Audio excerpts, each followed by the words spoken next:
So bossing, yung ating Adidas D-Rose Son of Chicago. Ayan. Nightmare Before Christmas, bossing. Ayan. Size 7 lang siya, bossing ha. Ito hindi siya pumasa sa LC pero kita mo yung detalye, bossing. Napaka solid. Ayan. Kung hindi tayo nagli-legit check, bossing, hindi mo akalain na ano to, ekip to. Ayan o, tingnan mo naman yung detalye, boss. Ayan ha. Kung sa iba, boss, original to, bossing. Ayan na.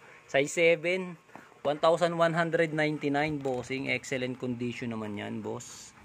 Ayan, solid na solid pang basketball, boss. Ayan, naka-IC outsole.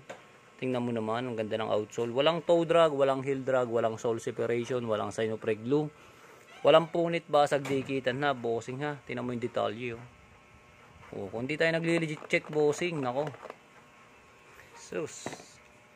Hindi natin ito boss, determine kung legit or hindi, bossing. Ito, ayan, buti pina-LC natin. Pero kita mo yung quality. Wala kang ano dyan. Ayun, size 7 nga lang, bossing nga. Ayan, pang basketball mo, bossing. Solid pa rin, maangas pa rin to sa court, boss. Oh, walang heel drag, wala rin toe drag. Derrick Rose, ayan, boss, so nakalagay, oh.